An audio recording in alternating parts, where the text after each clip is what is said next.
وعلى آله وأصحابه الطاهرين ما دام ما في السماوات والأرضين رب اشرح لي صدري ويسر لي أمري واحلل عقدة من لساني يفقهوا قولي اللهم علمنا ما ينفعنا وانفعنا بما علمتنا وزدنا علما اللهم إنا نسألك علما ينفعنا ويرفعنا اللهم إنا نسألك علما نافعا ورزقا واسعا وعملا متقبلا وشفاء من كل داء وبعد السلام عليكم ورحمة الله تعالى وبركاته.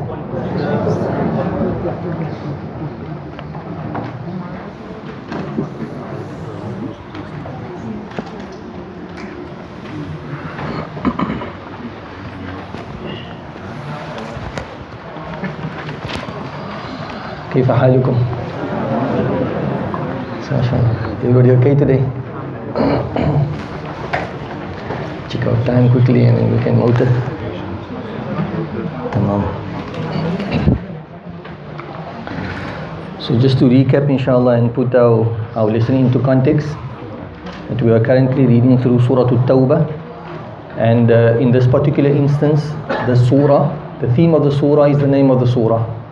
Allah is talking about Tawbah, and the idea basically behind is to always maintain and keep the doors of repentance open. And Allah subhanahu wa ta'ala had started talking about the mushrikun and how the mushrikun need to be, for lack of a better word, expelled from the Arabian Peninsula, from Makkah and Medina in particular. Last week when we met, we spoke about another group of people that found themselves in the Arabian Peninsula, and they are the people of the book, in other words the Jews and the Christians.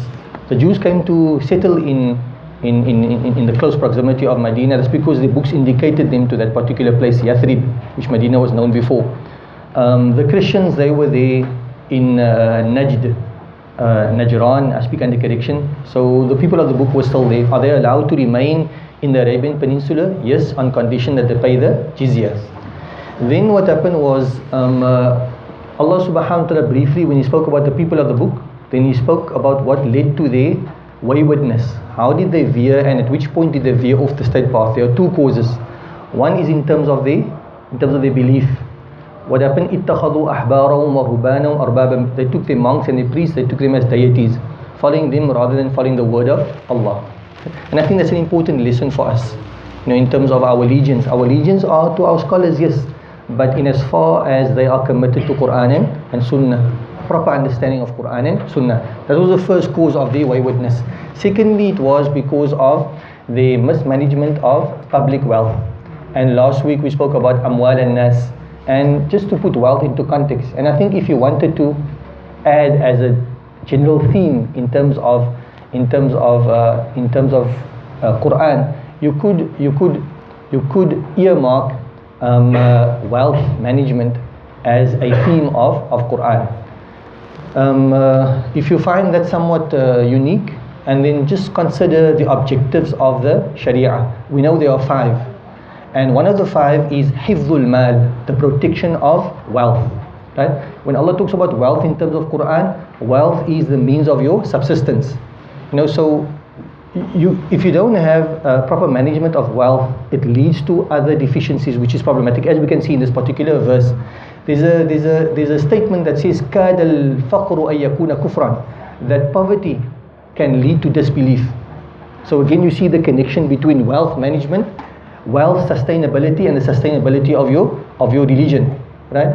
Therefore, some people even say that religion is a middle class phenomenon.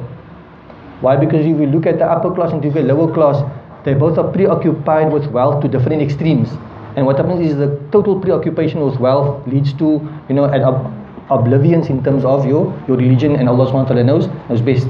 So these are the few points which were mentioned, and there's a few other points that talks about wealth management in terms of saving wealth, which we spoke about. So there's a difference between saving and hoarding.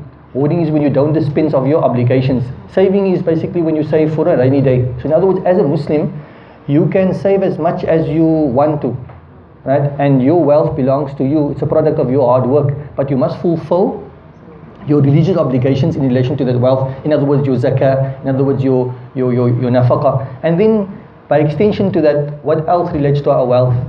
Contractual agreement. You enter into a contractual agreement, you buy something on loan, you must pay. So that's like somebody can actually what do they call that?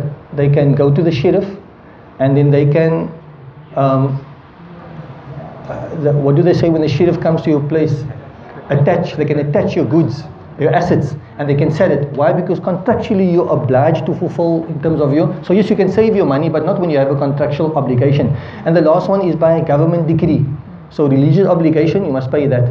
By contractual arrangement, you must pay that. And by government decree, that's a bit of a grey area.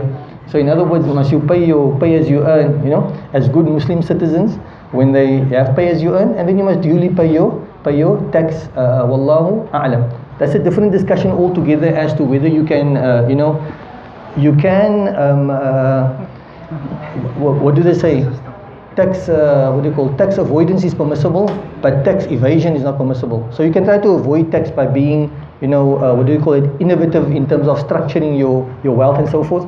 But evasion is something which, in terms of the law of the land, is not permissible. But now we leave that behind us. There's quite a bit to be said about that. But for that you have to go to a contract law class, you have to go to an Islamic finance class or Islamic banking class, and then we'll discuss all of that in detail. But for now, just to understand the primary importance of wealth management. And Quran encourages you to look after, to manage your wealth. And generally, in terms of my very anecdotal experience when it comes to my exposure to the Muslim community, when it comes to wealth management, there's a lot left, there's a lot to be desired, right, in terms of that particular wealth management. And I think there's one area which stands out very starkly, where in the transition of wealth, a lot of our wealth gets lost in terms of the redistribution of wealth. One of those things is inheritance. So when we look at inheritance, it's just a matter of, I'm passing away and my wealth must get redistributed according to the Islamic laws of redistribution. We look at it simply like that. It's not only that. If you follow through on the Islamic laws of redistribution, what's going to happen is, it's the most optimum way to redistribute the wealth, to ensure that those that you leave behind are sometimes even better off than what you perhaps were. But it means that you have to manage that particular process properly. And we unfortunately don't manage that. A number of things happens. Sometimes everything gets tied up, and the recipients who are supposed to receive that money, they receive it after 10, 20 years, whereby if they receive it immediately, it will create an enable environment. Sometimes it's just foolish decisions that we make, regarding inheritance, and we lose the money. So Allah wants us to redistribute that according to the way Allah wants us to, and in doing so properly, what's going to happen? You're not going to lose out in any way. Everybody's going to win. I'll give you another example of mismanagement of wealth. What happened was, maybe Granny had a place in District 6, and they laid a claim to it, and as opposed to waiting for a few years, we took out the cash payment of 17,000 rands for a house in District 6, and that got distributed amongst 5 brothers, as opposed to waiting for a certain amount of time, and then that very house is worth $1 million. You follow me? So generally, on average, when it comes to us as Muslims and managing our wealth across the board, we, and sometimes I think it's an attitude of, this might be dunya. That's a very incorrect attitude from a Muslim's perspective. That's not just dunya. If Allah gave you a blessing in the form of a house, wealth, management, all of it, and you just mismanagement, you can't mismanage it and say, dunya. No, Allah's going to ask you that blessing which I gave you, how did you use it? And if you didn't use it in the optimum way, then Allah's going to ask you after it. So very importantly, from an Islamic religious perspective. So in other words, if I could in different terms, managing your assets which Allah gave you properly, it's a faith-based issue for us. As a Muslim, when I have some wealth, I can't just manage it as I want to. And perhaps maybe one of the most starkest example in that regard is some of the Abu Bakr, when he came and he gave all of his wealth in the path of Allah, did the Prophet accept it? Yes. Others came and they wanted to do the same. The Prophet said, and then what happens in terms of spending also? Even spending which is supposedly a good thing, what does Allah want to say? Umar ibn Abdul Aziz, he got married. So they asked him, but how's the nafaqah going to work? So he says, Al-Hasna Baina, I don't get the Arabic, but between the good thing between two extremities. And what does Allah talk? وَالَّذِينَ إِذَا أَنفَقُوا. A believer is he when he spends, lam yusrifu, he doesn't waste, walam yaqturu, and he doesn't tie his hands to his neck. وَكَانَ بَيْنَ ذَلِكَ قَوَامًا. Between that he is balanced out. Abu Bakr says, come December holidays, you spend in 1 week what you would spend in another month. Therefore, when January comes, it's January, and February. Why? Because what happened in December. So wealth management, Abu Bakr says, that I dislike that the person spends in a week what you'd otherwise spend in a month. So what's it about? Budget, managing your wealth properly. It's a faith-based issue for us. If you read throughout Quran and you find that I'm governed, you'd be amazed to what degree for your own benefit you are governed in terms of your wealth. And if you again to write like just personal finance management, and you just look at the Quranic ayat in that particular regard, you'll come out with a blueprint that is unique in terms of managing your personal finance. Wallahu a'lam. So let's put that behind us. We in Surah Tawbah, we spoke about the mushrikun, we spoke about the people of the book. Allah says, what do you take from them? You take a jizya, which is just and fair. We discussed that the jizya to the non-Muslim is like the zakah to a Muslim. So you're staying within a Muslim jurisdiction, we pay zakah, you as a non-Muslim, you pay the jizya. It's fair and square. Then we spoke about the people of the book. What was the problem? They went wayward in terms of their beliefs. They went wayward in terms of the management of wealth, and particularly about public funds, and we spoke about that again. Then Allah now gets back to, Allah's talking about the mushrikun now again, and Allah subhanahu wa ta'ala lists another of the transgressions and the atrocities, right? And this relates to time. This relates to time. Okay. So time is a unique thing, isn't it?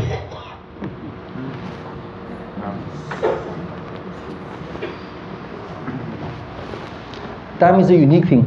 So how do we?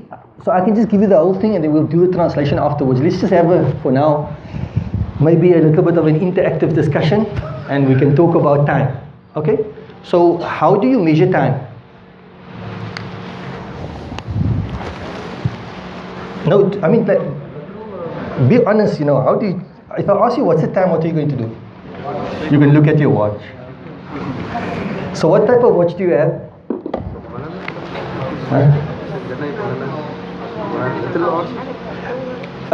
Okay, so let's just do the literal and simple and the real answer. So you can ask me also sometimes, because sometimes I'll ask a question and you don't know what this guy asking.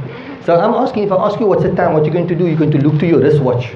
Or if you don't have a wristwatch, you're going to look to your phone. So what happens if you have a wristwatch is one of two. Is the one with the hands, and the other one is a digital one. Right? Okay. Now, then you're going to determine the time. But when you look at your watch, what gives you the time? How do you determine time? Time is determined by the movement on your watch. So would you agree that time is determined by movement? You with me? Okay. Now, let's say you didn't have a watch. How would you determine time? So basically we have night and day, right? So night and day, how does night come in and how does day come in? Again by movement. So we have the movement of the sun coming above the horizon, and then through dawn, that's when the day starts. Then what happens if you just look at the sun now moves a bit more, it comes to above the horizon, sunrise. Then the sun moves, it comes to its zenith, and then it declines and it descends. So basically time is determined by movement. Right? So if you didn't look at the movement, right, just think about it in this way. This is a unique thing, but if there wasn't movement, would you be able to know time? So for example, I say I'll meet you at sunrise. The only way you can determine when sunrise is when the sun rises. If it wasn't for the sun rising, then you wouldn't be able to determine this phenomenon we call time. So in other words, let me ask you something else. Is time a standalone thing, yes or no?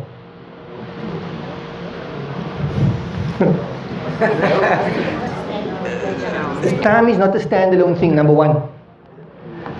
Time is very much, according to some of our scholars, there's no such thing as time. Time doesn't have an existence in and of itself. Therefore, you can only determine time in relation to something else. Number one. And now if I tell you that time is a creation of Allah. Allah created time. And Allah created space.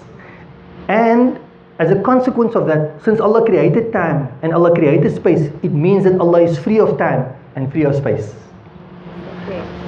It's difficult for us to conceive because everything that you know is confined to a time and a space.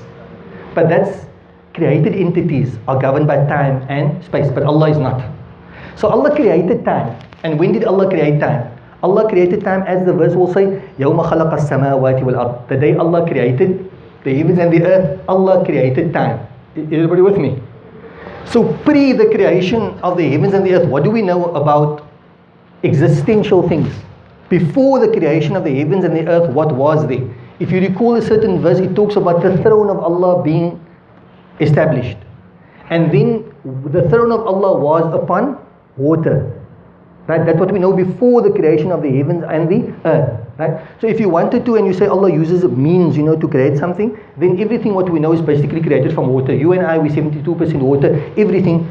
وَجَعَلْنَا مِنَ الْمَاءِ كُلَّ شَيْءٍ حَيٍّ. We made every living entity from water. So our origin by and large comes from water. But before it was after the existence of water and the throne of Allah that Allah created the heavens and the earth. And at that time when Allah created the heavens and the earth, Allah created time.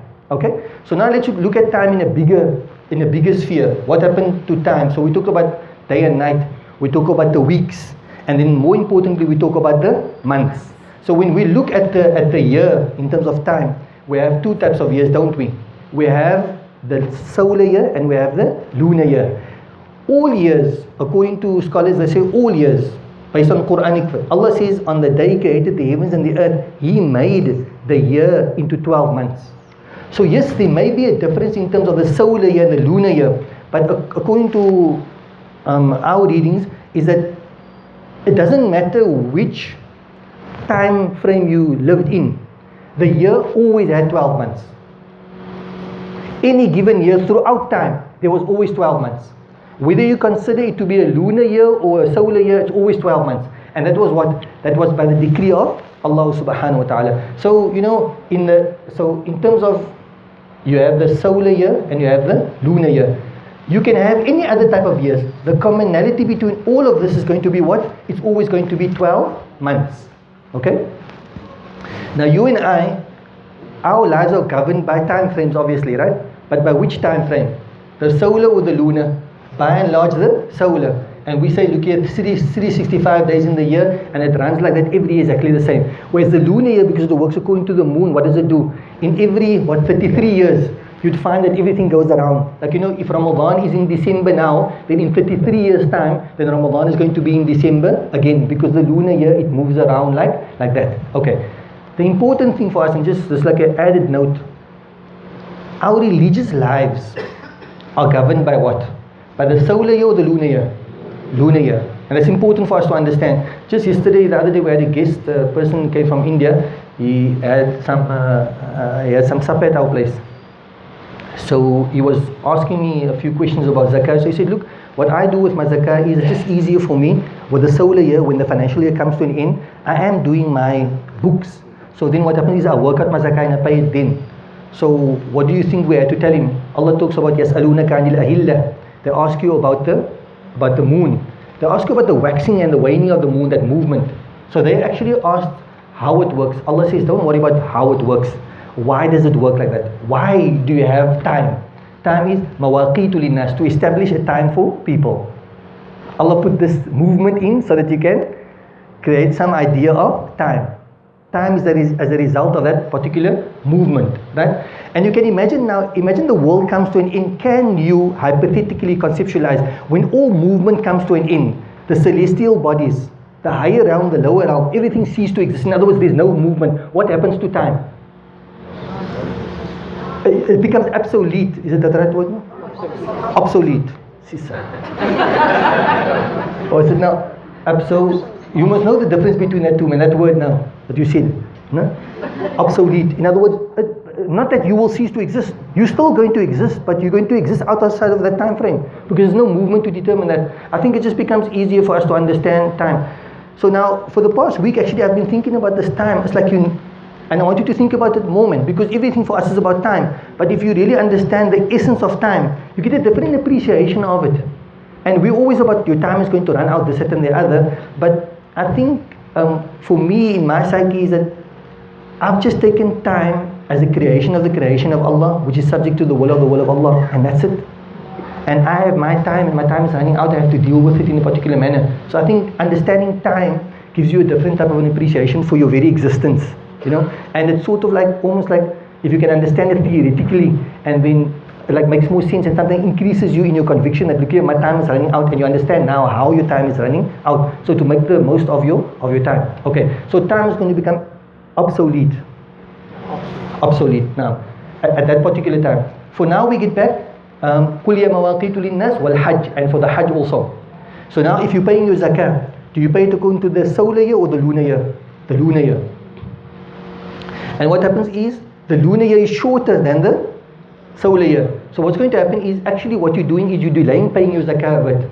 So that can present a problem, because if you don't, in other words, by the time zakah is compulsory, you must pay it, and if you delay in paying it, in other words, you're keeping money that really belongs to the recipients. Wallahu a'lam. So again there, 12 months. Okay. Now, since we have an idea of what time is all about, now we come to these particular verses. What did the mushrikun do? So Allah spoke now a bit about what the people of the book did in terms of their beliefs, in terms of their management of public wealth, or rather mismanagement. What happened with the pagan Arabs? So when Allah instituted, right, 12 months of the year, what Allah subhanahu wa ta'ala did, and this is a unique thing, and at the back of your mind, right, I just want you to keep this in mind when you're reading through entire Quran. This whole question of equality.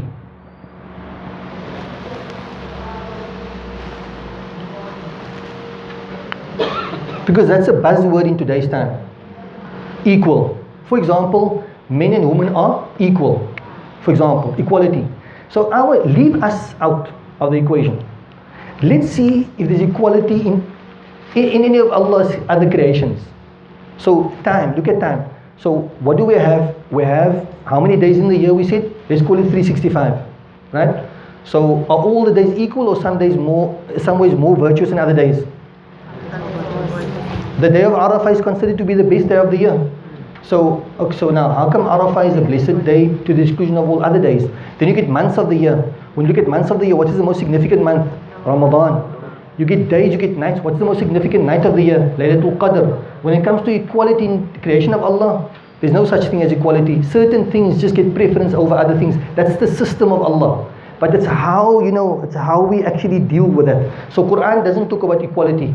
Islam doesn't set itself out to be equal, because this legislated law of Allah doesn't set itself out to be equal, because it's almost like you have a circle in a square, because the real dynamic of our existence of the creation of Allah is a square. Now if you are preoccupied with equality in terms of the legislated law, what are you trying to do? You're trying to take a circle and put it into a square. It's not going to work. But what does Allah want?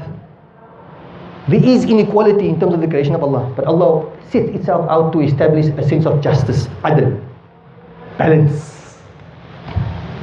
You with me? So now the 12 months of the year, all of them equal? They're not equal, and Allah says in the Quran, and He determined that when He created the heavens and the earth. In other words, in His ancient wisdom, in terms of legislation, He decreed that. So of the 12 months of the year, you find that there are 4 which are considered to be Ashhurul Hurum. Are you familiar with this concept?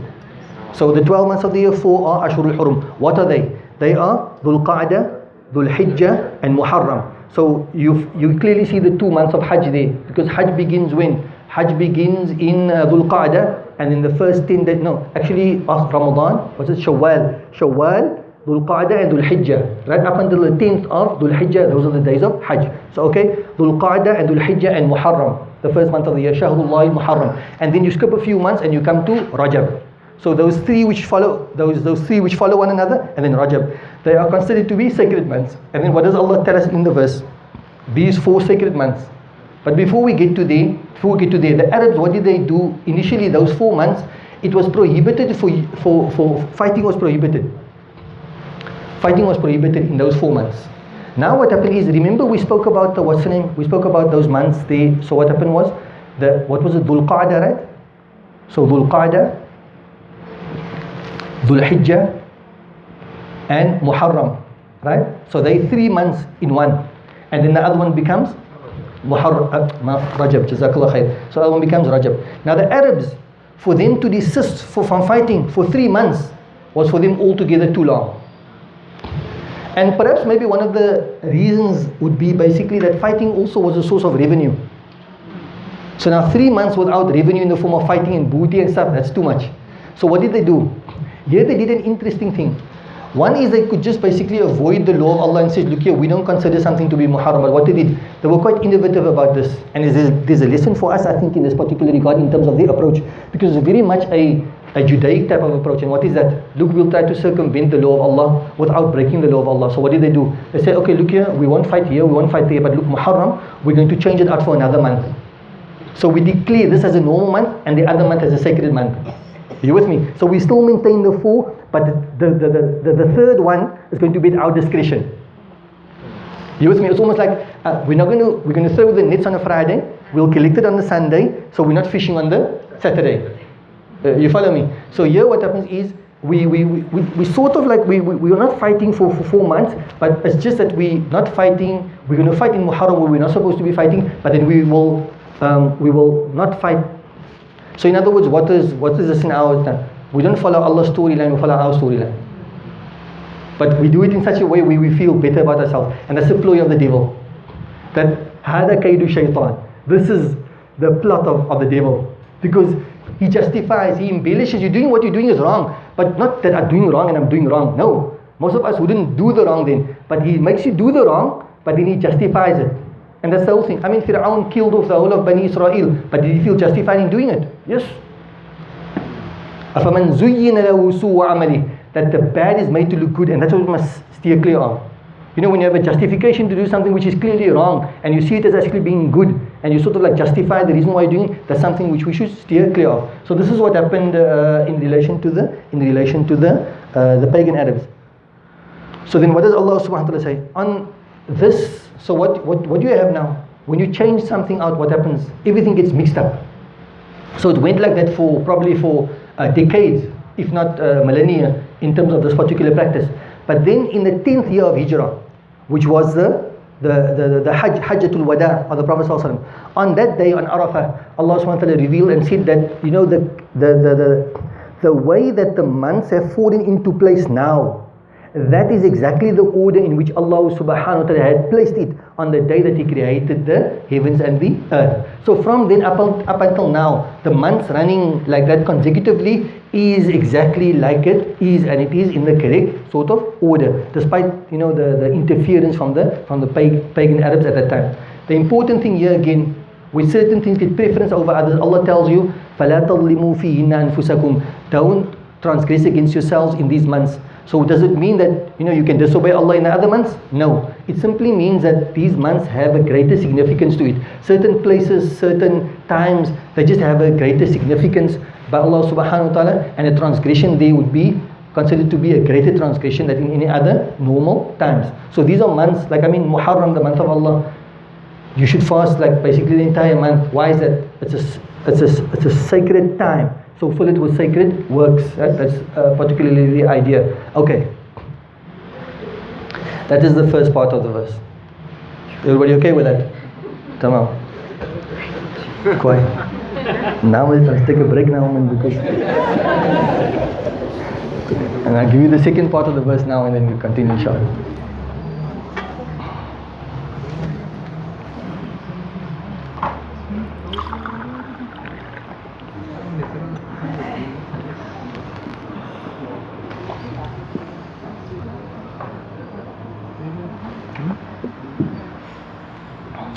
How much time is Habib? 5 minutes. It's finished time.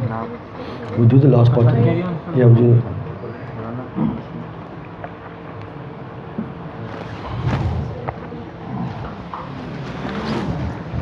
My preference for the class really is that, you know, I just do the explanation and you do the tarjama, you know. So now, when they ask you, what did you do in this class? So you say, we completed, repeat after me, we completed up until verse number 37. Are you sure? Yes, Maulana.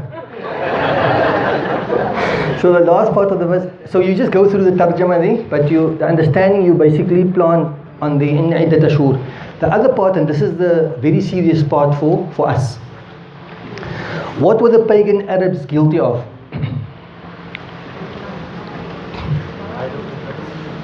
In relation to the months, of the year now, what did they do?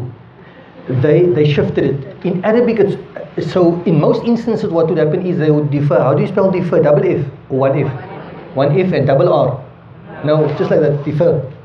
Okay, so what they did was they deferred the months. So what, it's Muharram now, you're not supposed to fight. They say, look here, no man. Let's take Muharram and we put Muharram further down. So it's deferment, right? So what happens is deferment in relation to your belief, and this is now an important discussion, right? In relation to your belief, right? In belief there are three concepts. The one is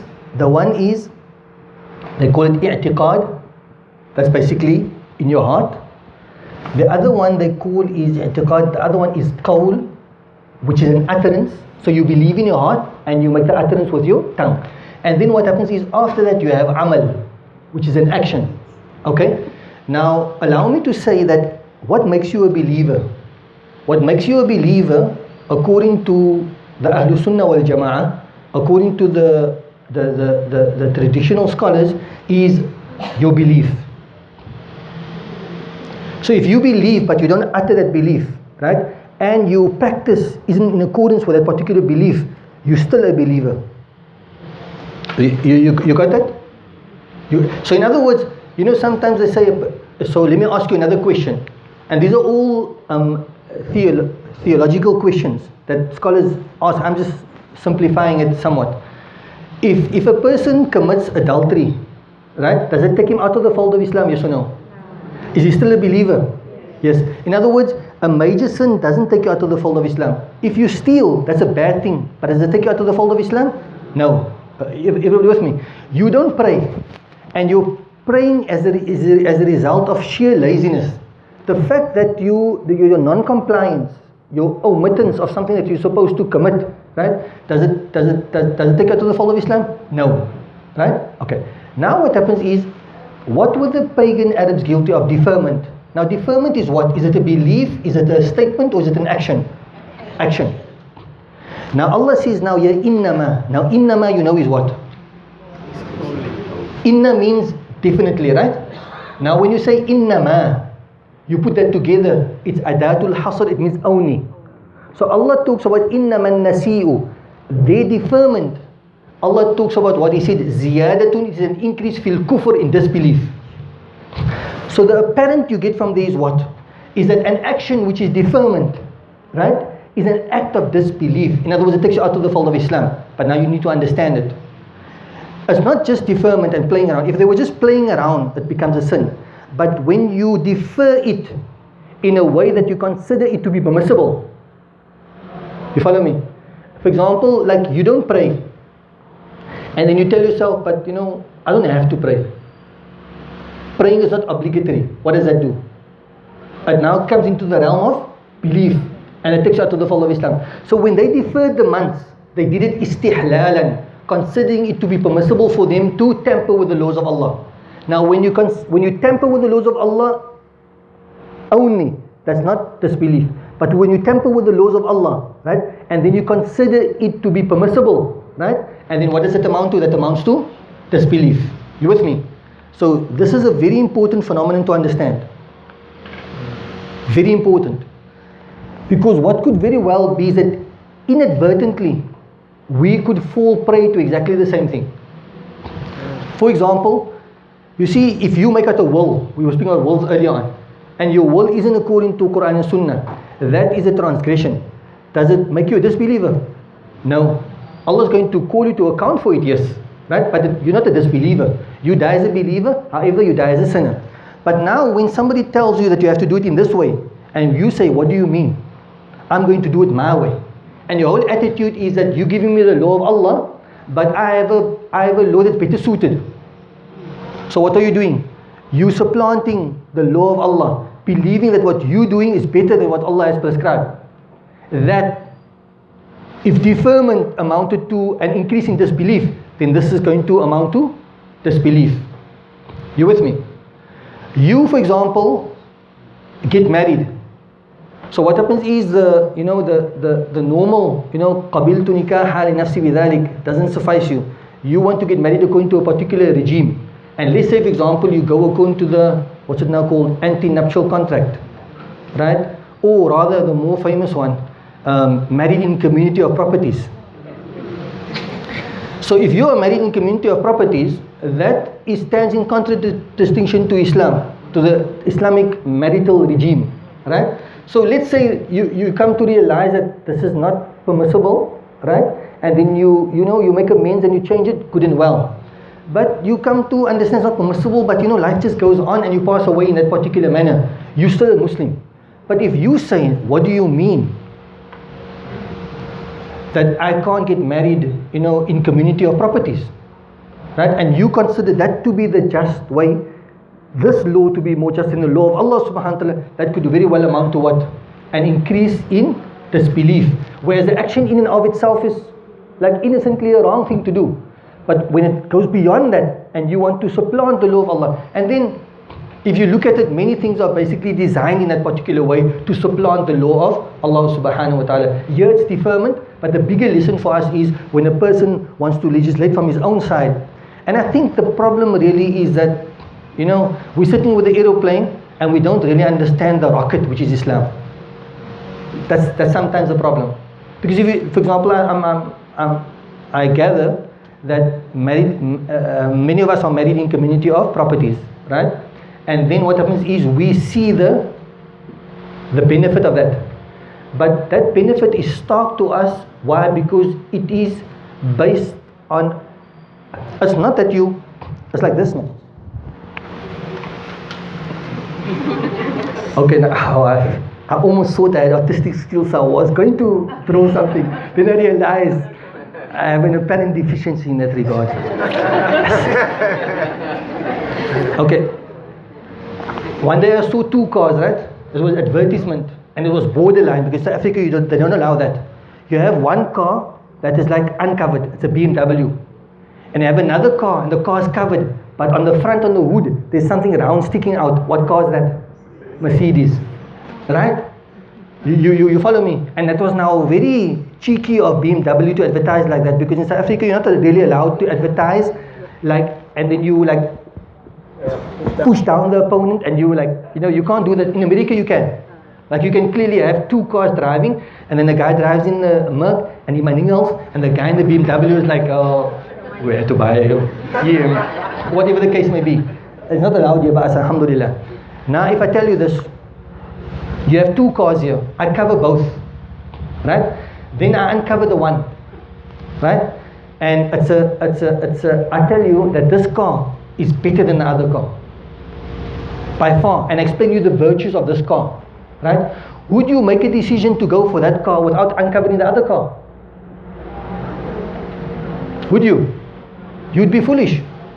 Genuinely, you'd be foolish to make a choice between two cars, and I'm covering the one car and I'm telling you that this car. So what is, in our example, the car I'm telling you about is married in community of properties. I explained to you all the fawaid and everything, and you get taken by it. But your decision to take that is as a direct result of your ignorance in what's in the Sharia. So for us to really understand and everything is like that. And because I'm telling you, put my head on the block, I'm telling you that whatever you have in terms of an alternate way, whatever it may be, inheritance, marriage, whatever the case may be, it's that aeroplane, and the one thing that's covered that you don't know about is the rocket. But it's almost like I can forgive you to make the decision, man, or even to think that, look here, married in community of properties is better. Why? Because you don't know what the alternative is. So what I'm saying is that if you really apply yourself and you look at the Islamic alternatives of just about everything, and you really understand it as it should be understood, you will, almost like it's a foregone conclusion, you're going to go for the Islamic option. You with me?